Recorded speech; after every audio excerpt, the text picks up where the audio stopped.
Check. Hey, what's going on, you guys? Thank you for joining me again. I think this is a test video, but if it turns out well, I'm gonna roll with it. I've said we're doing this in a single take.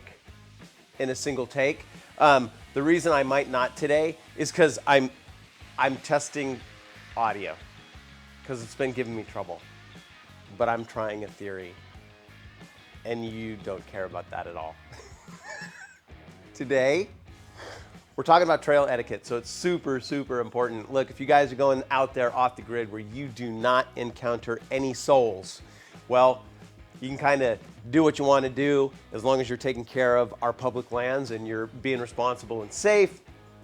You know, do what you want to do, and that's one reason I go out there solo. But more likely than not, you're going to go to places where you're going to meet other people on the trail, especially other four-wheel drive vehicles.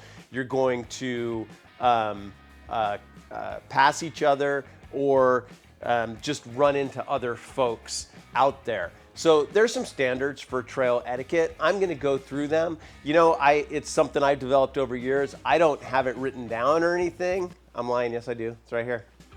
And I'll try and go through them in the order that I think is important. And I'll put the list in the description as well. So the very first thing is when you go out on the trail, to be kind and courteous. Now this goes back to our DNA roots.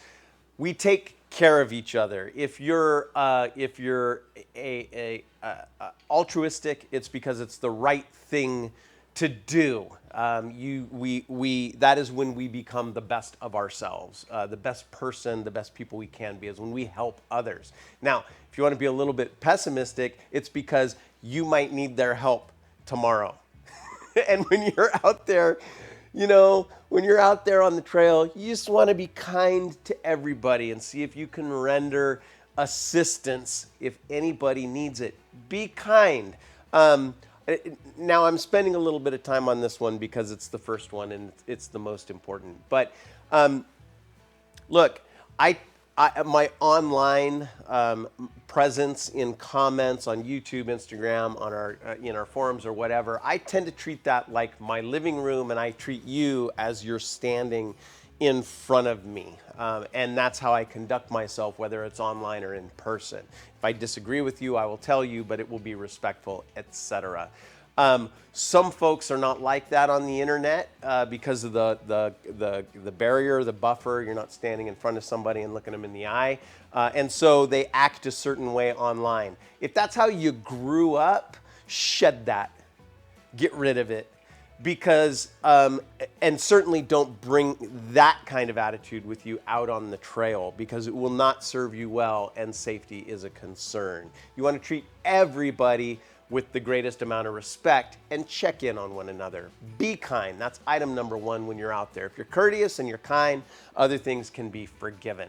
Okay, so let's talk about actually being on the trail and some of the things that you can do to be helpful. First of all, along with be kind, it goes under the same category. Check on people when you pass them. Hey, do you have enough water? I got 4 wheels. If I drive up and there's a hiker on the path, I'm gonna ask him, do you have enough water? Are you all good? I check with them. I don't just drive by, especially if we're way out there off the grid. I stop and check on people and make sure they have what they need and that everything is A-okay. Now, if you run into other vehicles on the trail, if you run into an oncoming vehicle or a few oncoming vehicles, you want to indicate how many people are in your party.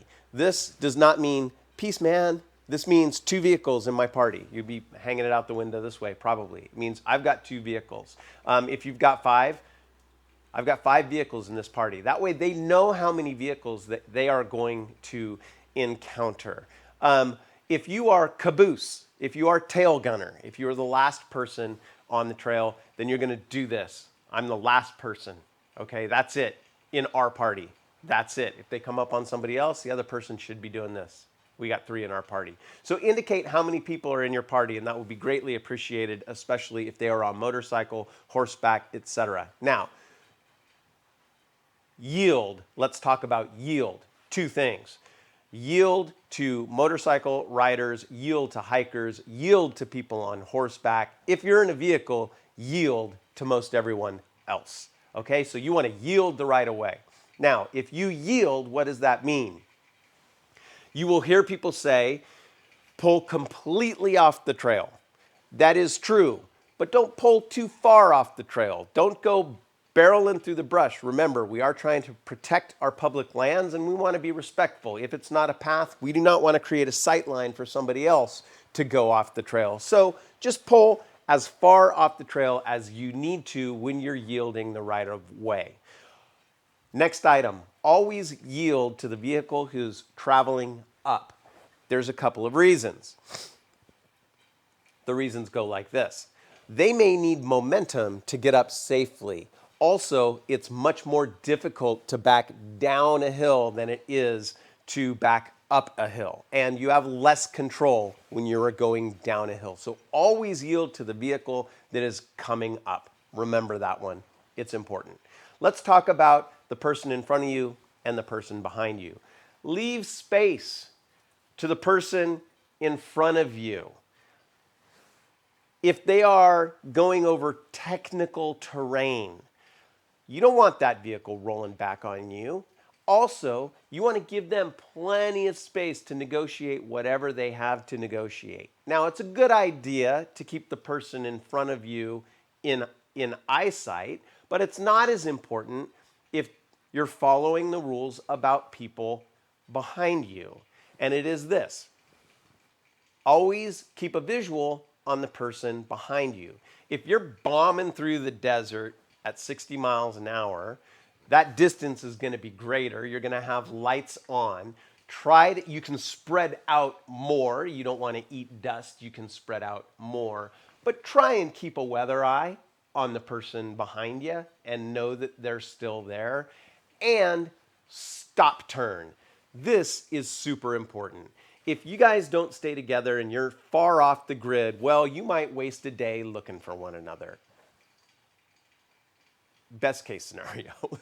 If you turn left and they go bombing straight, it might be 50 miles before they realize they're all alone. So what you do is a stop turn. If you come up to a turn or a fork in the road, you stop until you have a visual on the person behind you and you know that they see which direction you go. Okay? So they're also going to stop and they're going to wait for the car behind them.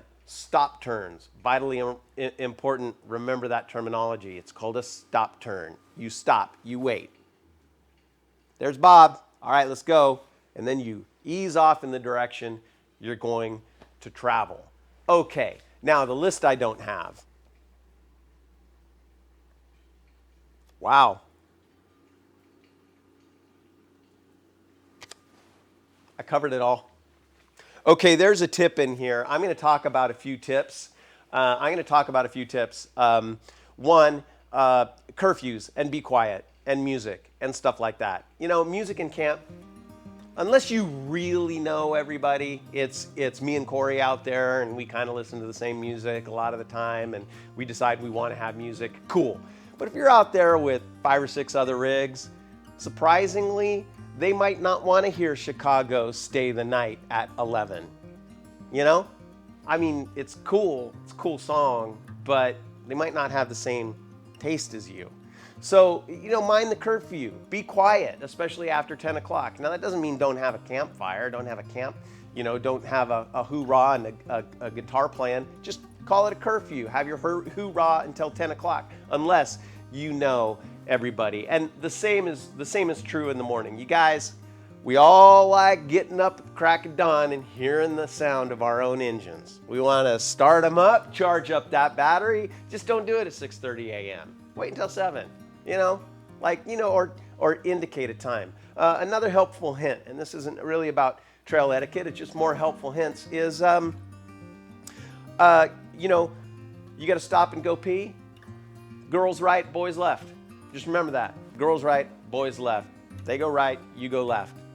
Makes it easy, especially if there's a lack of cover, and it avoids embarrassing situations. Just girls right, boys left when you have to take care of business. All right, I think that's about it. Now, again, you guys have all kinds of great trail etiquette. If you do, put them in the comments, and everybody's going to learn from that. What's your trail etiquette rules? What kind of things do you guys follow? Things that have worked well for you, ways to come to an agreement when you're out there with more than one rig if you don't really know the crew. You know, what helpful hints do you guys have? All right, I think those are the basics. If you guys got any questions, again, in the comments. And until next time, hey, no, until tomorrow. And Keith, KB Overland in Hemet, California, thank you for this video topic suggestion. He wrote me a message over on our forums, overlandbound.com/forums, and he is member number 16763. Stay safe, plan your adventure, and I'll talk to you soon. All right.